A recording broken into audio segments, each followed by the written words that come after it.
Guys, आज की video में हम पढ़ने वाले हैं सिट्रिक एसिड साइकिल, जिसे हम टीसी साइकिल भी बोलते हैं और क्रैब साइकिल भी बोलते हैं।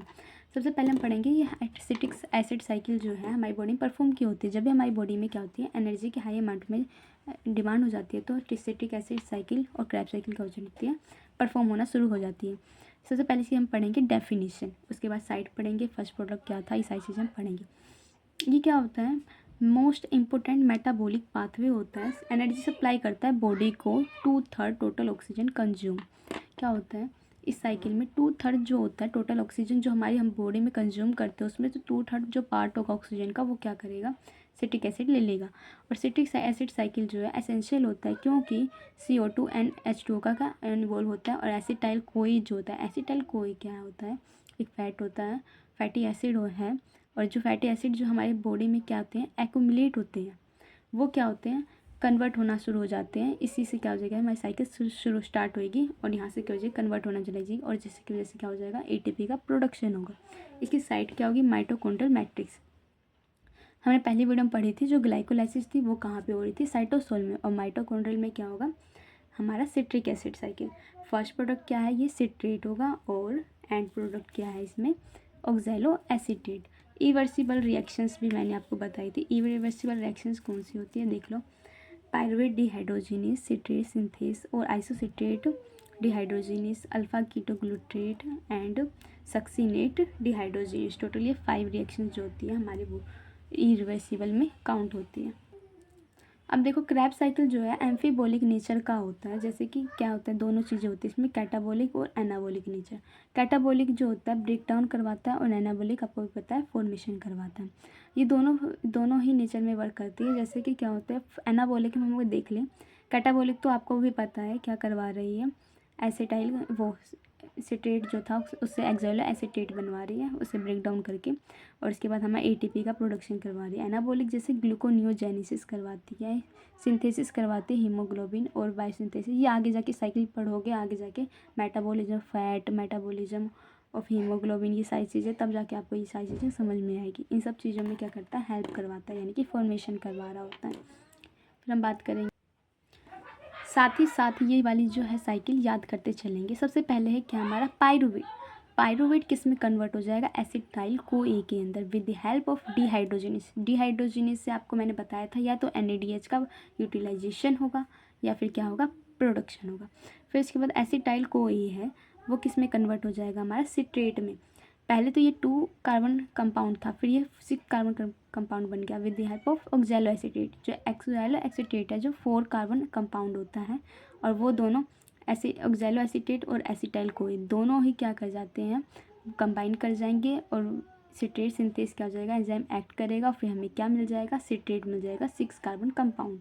आपको पता चल गया होगा 6 कहाँ से आया, पहले ये 2 था और ये 4 था, ये दोनों क्या हो जाए, हो गए हैं कंबाइन। उसके बाद हमें क्या मिला है, 6 कार्बन। फिर सिट्रेट जो है किस में कन्वर्ट हो जाएगा, सिस एसोनाइटिस में, हेल्प ऑफ एंजाइम एसोनाइटिस। फिर एसोनाइटिस क्या हो जाएगा, एसोसिट्रेट में कन्वर्ट हो जाएगा, और एक H2O देगा। एक H2 यहाँ पे दिया है, एक H2 एसोनाइटिस के पास दिया है। दोनों चीज़ें याद रखना, 2 H2 हमें मिल चुके हैं। उसके बाद हम बात करेंगे आइसोसिट्रेट जो है, जो आइसोसिट्रेट डिहाइड्रोजिनेस एंजाइम एक्ट करेगा, तो ऑक्सैलोसक्सिनेट में क्या हो जाएगा, कन्वर्ट हो जाएगा, और वहाँ पे क्या होगा, एक NADH का प्रोडक्शन होगा। फिर इसके बाद जो ऑक्सैलो एसीटेट होता है, वो डिहाइड्रोजिनेस एंजाइम आएगा, एक्ट करेगा, और उसमें किस में कन्वर्ट हो जाएगा, अल्फा कीटोग्लूट्रेट में। और यहाँ पे क्या होगा, CO2 मॉलिक्यूल जो होगा वो क्या हो जाएगा, रिमूव आउट हो जाएगा, वहाँ पे मतलब निकलेगा। और यहाँ पे क्या है, अल्फा कीटोग्लूट्रेट जो होगा वो सक्सिनाइल में क्या हो जाएगा, कन्वर्ट हो जाएगा, with the help of enzyme alpha ketoglutarate dehydrogenase, और वहाँ से क्या बन जाएगा, हमें सक्सिनाइल कोई। ये आपने 11th में भी साइकिल पढ़ी होगी, रिमेंबर हो गया होगा। NADH का यहाँ पे भी क्या होगा, प्रोडक्शन होगा। फिर उसके बाद फिर हम देखेंगे जो सक्सिनाइल कोए है वो किस में कन्वर्ट हो जाएगा, सक्सिनेट में। कौन सा एंजाइम आएगा यहाँ पे, थायोकाइनेस। और यहाँ पे थायोकाइनेस आ रहा है, तो यहाँ पे क्या आ जाएगा, T से याद रखना है, GTP, T से, और GTP यहाँ पे क्या हो जाए, प्रोड्यूस हो रहा है। सक्सिनेट से किस में कन्वर्ट हो जाएगा, फुमरेट में। फुमरेट से याद रखना, क्योंकि ये जो है ना, ATP याद नहीं रहते हैं, FADH2। उसके बाद जो है इसे याद हो जाएगा, FADH2 फुमरेट की वजह से, F से FADH, यहाँ पे क्या हो रहा है, FADH क्या हो रहा है, प्रोडक्शन हो रहा है। यहाँ पे कौन सा एंजाइम आया था, डिहाइड्रोजिनेस। फिर फुमरेस क्या हो जाएगा, फुमरेट जो हो जाएगा एल मेलेट में कन्वर्ट हो जाएगा फुमरेस के हेल्प की वजह से। यहाँ पे क्या होगा, एक H2 यहाँ पे भी निकलेगा, दो वहाँ निकले थे, दो एक यहाँ हो जाएगा, 3 वाटर मॉलिक्यूल हमारे निकल चुके हैं। उसके बाद जो है मेलेट डिहाइड्रोजिनेस एक्ट करेगा और वो किस में कन्वर्ट कर देगा, ऑक्सैलिक एसीटेट में। ये साइकिल क्या हो जाएगी, बार बार क्या हो जाएगी, रिपीट हो जाएगी और फिर देन ये साइकिल होती रहेगी कंटिन्यूसली स्पॉन्टेनियसली। और जो यहाँ पे एक और NADH हमारा क्या हो गया, प्रोडक्शन हो गया। डिहाइड्रोजिनेस एक NADH यहाँ पे प्रोडक्शन हुआ है, 2 3 और बाकी हम आगे चीज पढ़ते हैं कितनी एनर्जेटिक्स थी हम। फिर ये देखो ये आइसोसिटेट डिहाइड्रोजिनेस है, वो क्या करेगा, 2 NADH का क्या करेगा, प्रोडक्शन करेगा, 5 ATP क्या निकल जाएंगे, यहाँ मॉलिक्यूल निकल जाएंगे। दो यहाँ पे 2 NADH का यहाँ पे किया, 5 ये हो गए।